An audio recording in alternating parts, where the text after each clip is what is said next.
Welcome to Chapter 8, Steganography. So what are we going to cover today? What is steganography? Why do we use it? Some applications and the fundamentals. So basically we're just going to learn about how all this comes together. So what is it? It comes from the ancient Greeks, meaning covered writing. So basically this term tells us the Greeks invented this, and it just covering, it's in plain sight. As the Greeks, as the example here, spy warned the Greeks of an upcoming Persian invasion by writing something on a wooden tablet and covered it with wax. Also, the other example is they shaved someone's head and tattooed it and let the hair grow back. So here it is. The idea is the message is right in front of whoever they're hiding it from, and they don't see it. Today we're going to use it in more of the pictures or in paintings or videos. So we put something in that and it hides it so you can see what it is if you look hard enough. It's just that people don't look. So it's kind of what this is all about, is putting stuff in front of people but hiding it from them. So some basic terms: cover text, formal name for the file that acts as the means of delivering the hidden message or payload. Cover channel, transmitting hidden information inside normal traffic. And Stego key is the encrypting of plain text using either symmetric or asymmetric, right? We learned about symmetric and asymmetric, but now we're talking about having that key with it so you can kind of help figure out what's going on. So what is it? Hiding information in plain sight. And kind of important is it doesn't attract attention. So you're not going to put something up there that is going to be this big thing that draws attention. You want to be kind of on the down low. Just keep it nice and smooth, easy, so no one sees what's happening. Let's take back some of the history of it. And as I mentioned, dates back to the Greeks. They would hide stuff in plain sight.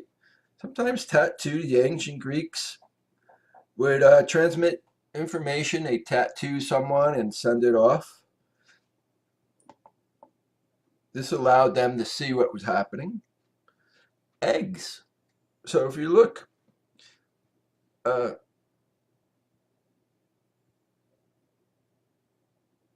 they wrote on eggs with an invisible ink. This was back in Italy, and the only way to see it was to hard boil the eggs. So this way you just send a dozen eggs over, and they all had a hidden message on it, but until you boiled them, you couldn't see it. So this again, someone who would see this wouldn't think anything about the eggs. Again, it's hiding it in plain sight. You've all heard of invisible ink or black light. And this is just an easy way to do it. You just put something invisible, and whether you're going to put some type of agent on it to release it, whether you're going to use lemon juice or something else, you write something up, no one can see it. But until you actually put something over it, whatever that might be, it allows you to see what's going on. You know, we talk about it in the Revolutionary War, they used both. You know, both sides used invisible ink very much, putting it up in the corners.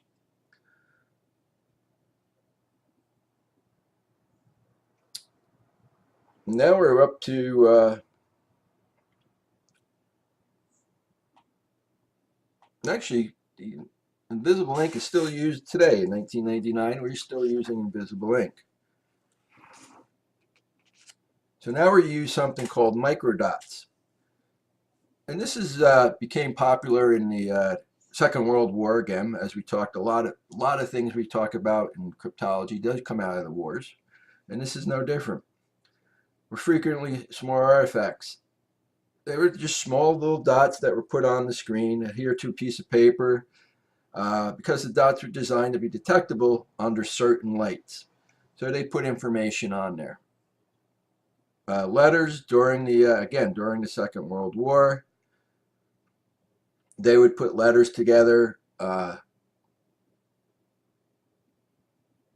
during the Second World War. They used letters. They put small dots on the ships. Dolls on the ships, but they encrypt what was going on in there right in plain front. Now, most common nowadays, we're going to look at photos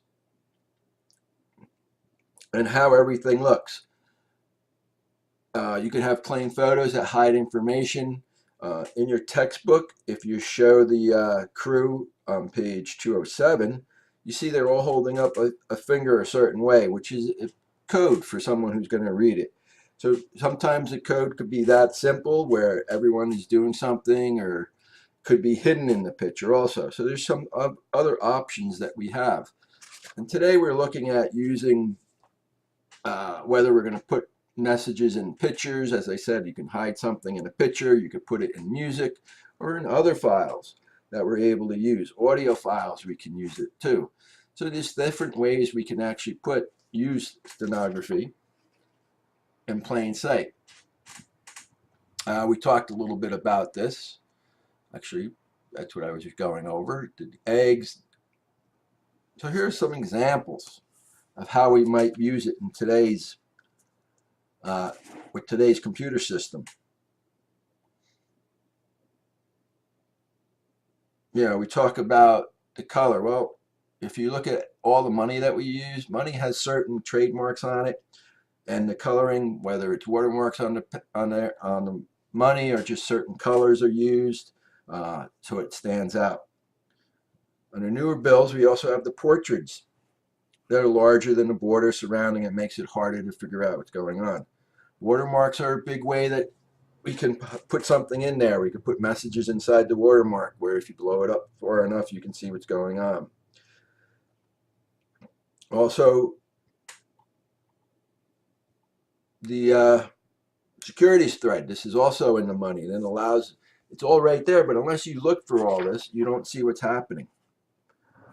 And color shifting ink and micro printing. These are just, if you look at a newer bill, money, you can see on it that there's actual writing in that. You might see the ring around the president. Well, if you look real small, there's writing in there. So this is some of the things that we try to prevent counterfeiters. Why do we care? Why do we care? Well, cryptology is great for confidentiality, but it's clear to someone that you're hiding something. With stenographic, it's not obvious. So you could put something out in plain sight and no one knows you're doing it. Where if I put ciphered text up, well, they know it's something we're trying to hide. This is one of the advantages of it, is you can put this in plain sight. The disadvantage is staying out found embedded plain text. I'll have to find the message. That's the downside because you're not hiding it. So can we use both? Sure. Why not put a message in something in plain sight that is also encrypted? So we could do something like that. So how it works, hiding in plain sight using a mechanism in a different way. It's designed, not standard. These are just some of the techniques that we want to use. You're going to put it in a picture. You're going to hide something in that. And then you might even put a key to it. So we're going to cover text. We're going to put the payload in. The Stego key equals the medium. In the digital world, covered text is often unused space in the picture. This is the white spaces in the picture that you might put something. The payload and the message you're trying to hide. Also, you can use encrypted payload. This way, you hide it and you encrypt it. So it's kind of like a double effort to allow you to have what's going on in there. So if you look at this picture over here, it looks pretty basic.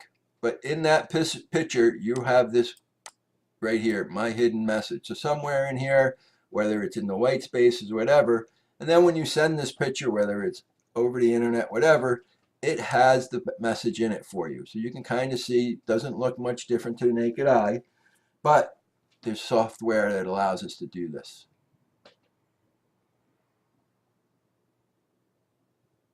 Let's watch a short video on this.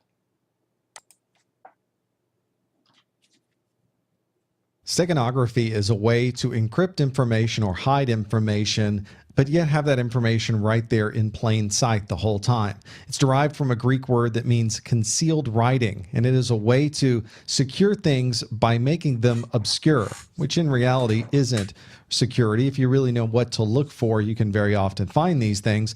But if you just simply hide what you're doing inside of something else, makes it much more difficult to obviously see right in front of you. The message is seemingly invisible, but it really is right there in front of you.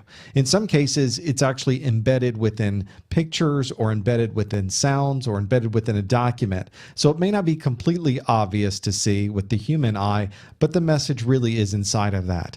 What we're looking at is the cover text. This is the container. For instance, like this graphical image of this network device's front slide. And what I've done is, you can see I've shown that there is some embedded information that shows IP addresses, device names, and MAC addresses that happen to be on my site, and they are embedded into this picture. They're part of this picture. Now, the picture looks like the normal picture for the network devices slide, but hidden inside of this graphic is that information. That's what makes steganography so interesting to me, is that this can be sitting right in front of us the entire time. We would have no idea that it's really there. There are a number of ways that you can implement steganography in your environment. One way is to hide the data within the network packets themselves. Obviously, we can't really see the network packets, and they're going by so quickly, and there's so many of them. But if you were able to embed just one character inside of a TCP packet as it went from one device to the other, you could send many, many packets, and it would be very, very difficult to see any of that data that we had hidden inside of that packet unless we knew exactly what to look for.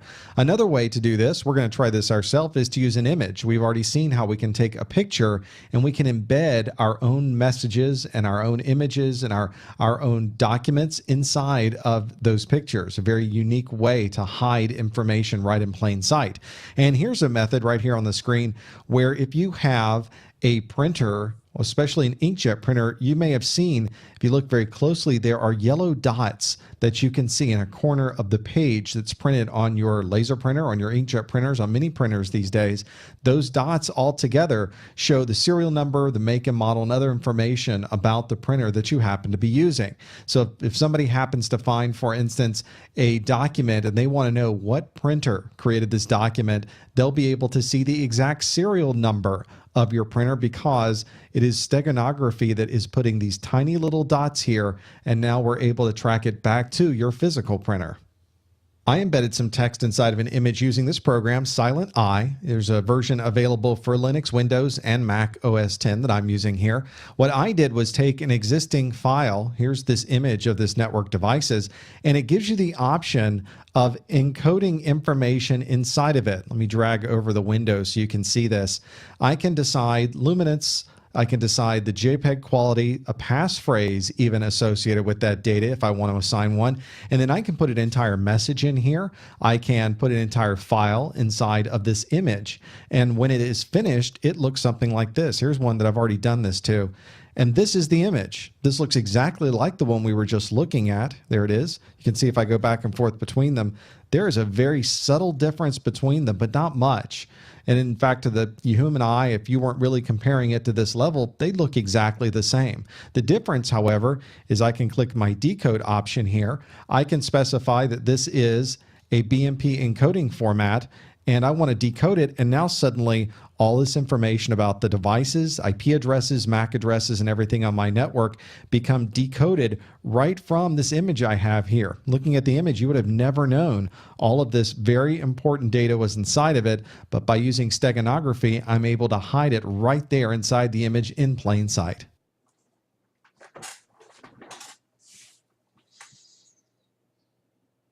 So that gives you an overview of what it kind of how it's used and some of the things we use. As we talked about, it really helps with money. If you look at the examples, this is under a certain light. You can see how over here you don't see some of that information, but here, look at all these little trends that you have over here, the different lighting going on, and it allows you to see how it's hidden in front of you. Here's that strip we talk about over here, and this is a little strip that we can see. Putting in dots on the watermarks and digital rights management. It just allows us to have this information so people can tell if the money is counterfeit or not. It's a way that the governments have been doing to fight counterfeiting. So we can put it in audio. As we talked a little bit about, it's not just pictures. It can go in audio. It's called something low bit encoding, and it's easy to detect. Also, you can spread spectrum, injecting extra information during what's happening. And the echo data hiding adds extra audio to the end of the file. So here you have some encrypted audio that might be added. We can also embed stuff basically right into video.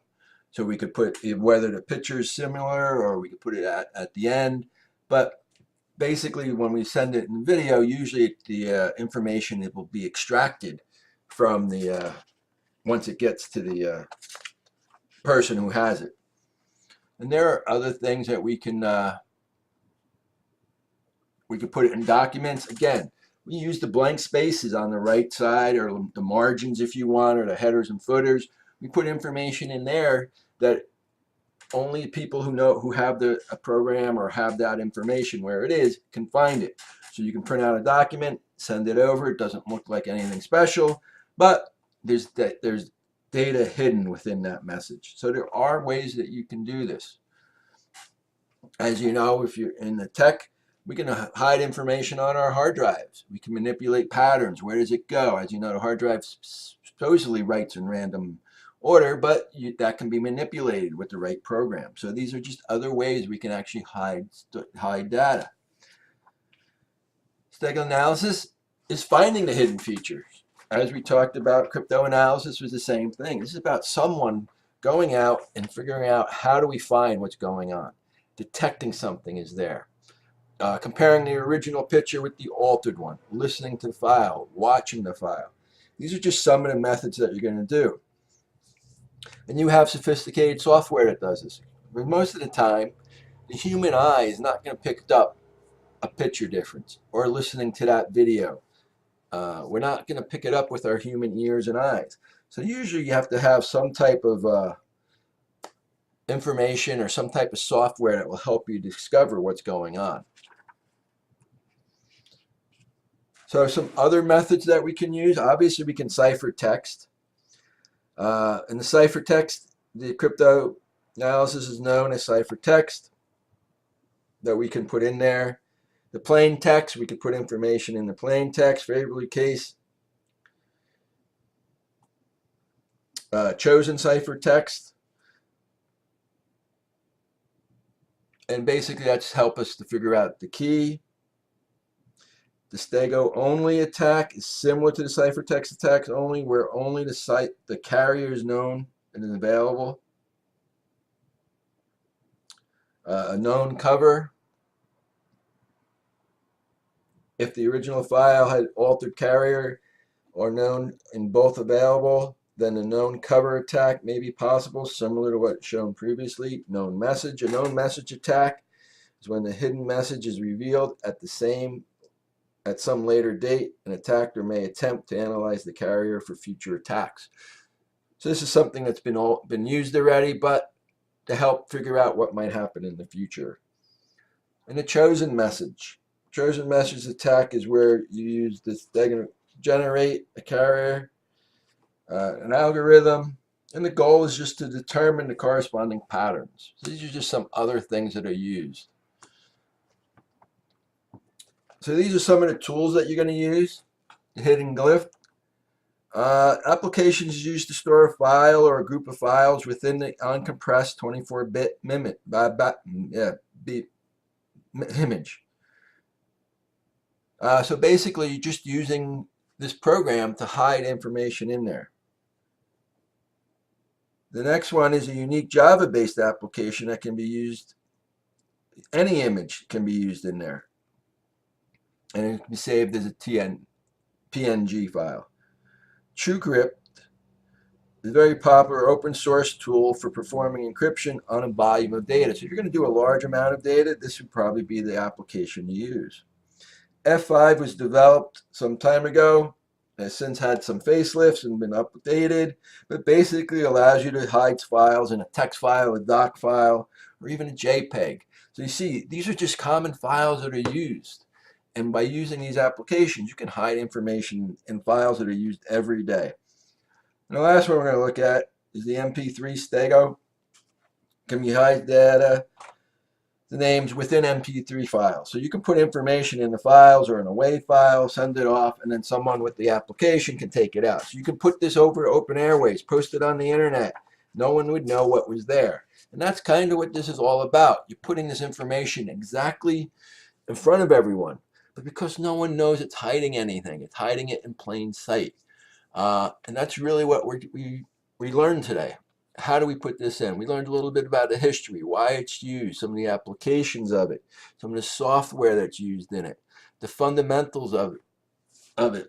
So this just allows us to put information in plain sight, have the people who are looking at it don't even notice it's there. It's hidden in paintings and pictures and WAV files and everywhere. So, and with the right application, it can be found.